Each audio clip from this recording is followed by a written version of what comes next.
The Alice Stewart Show is on the air and on your radio right now. Here's more from Alice on 96.5, The Voice. Thank God I was an American child. Welcome back to the Alice Stewart Show, 646 here in Central Arkansas. Tomorrow marks a big day for the Republican National Committee. It is the one-year anniversary of what they have reported and released called the Growth and Opportunity Project.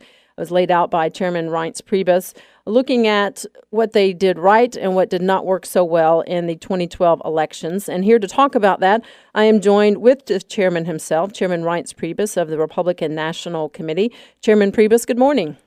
Hey, good morning. Great to be with you today. I'm glad you could join us. I know you've got a busy few days, and I want to ask you this. The whole purpose of your Growth and Opportunity Project was to look at lessons learned in 2012 and to help win moving ahead. What overall would you say were some of the key lessons learned in this Growth and Opportunity Project?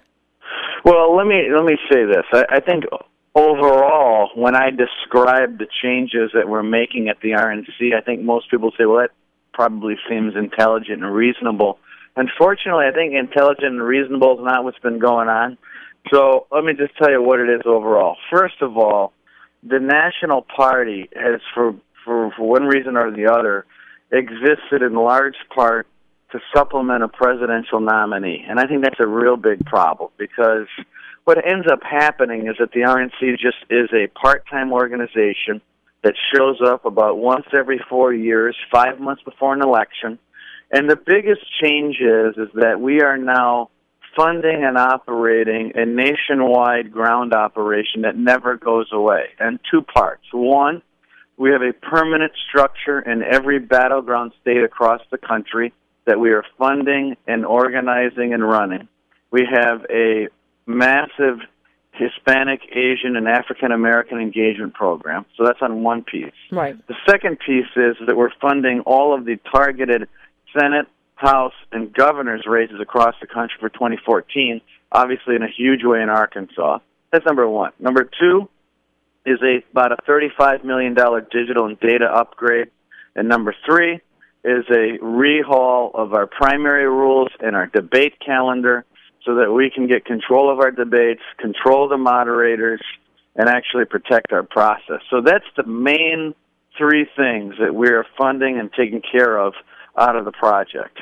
And so far, I think the key is, as you've learned, not just to be parachuting in every few years when there's a big election, but keep the dialogue going month after month after month. And that has been something that has been successful.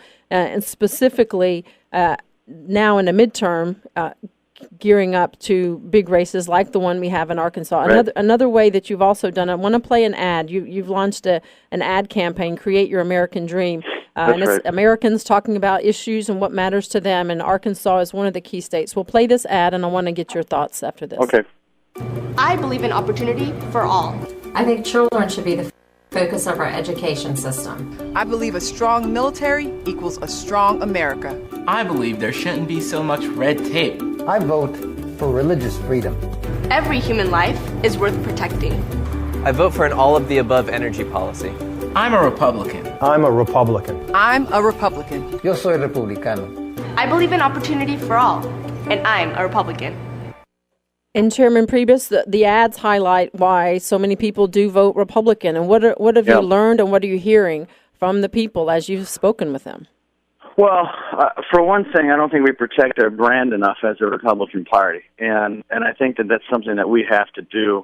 And just like any marketing and branding operation, you have to tell people, from not actors, but regular people, here, my name's Joe. I'm a tool maker here in Little Rock, and I want to tell you why I'm a Republican. Just 30-second positive messaging to people across the country.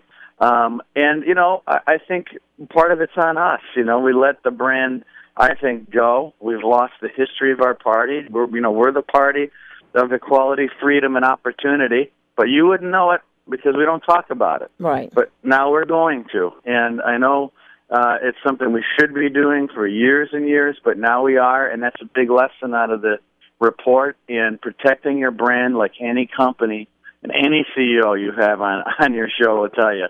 is number one, and that's what we're doing. Absolutely. And reminding folks and voters, the key is it's not just preaching to the choir. It's not just about speaking to Republicans, which is key, but going after those independents and certainly the undecideds. How much of a factor is that or a goal as part of this project?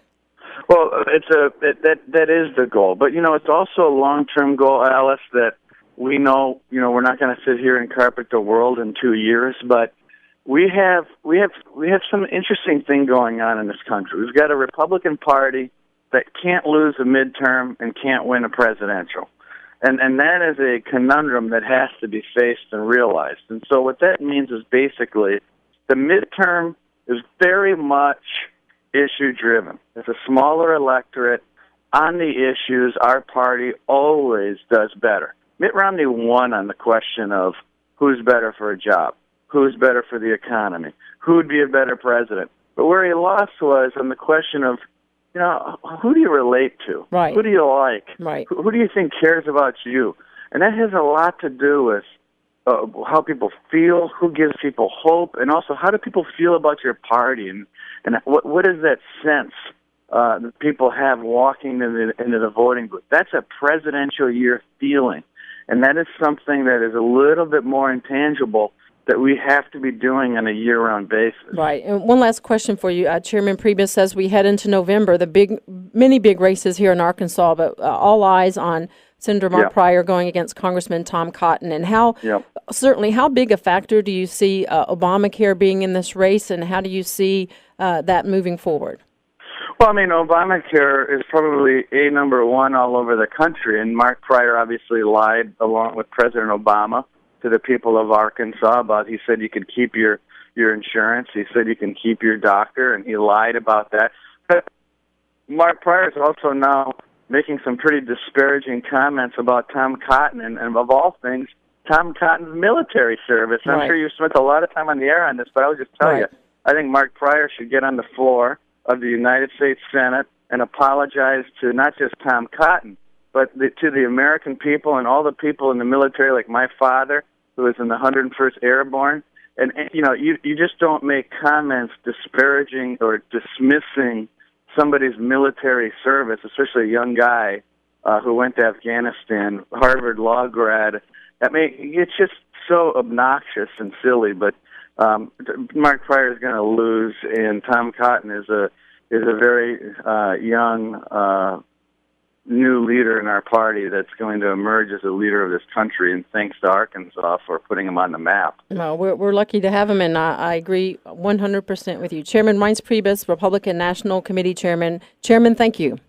You bet. Thanks, Alice. All right, have a great day. We'll take a break, and we'll be back to wrap things up on the first hour of the Alice Stewart Show.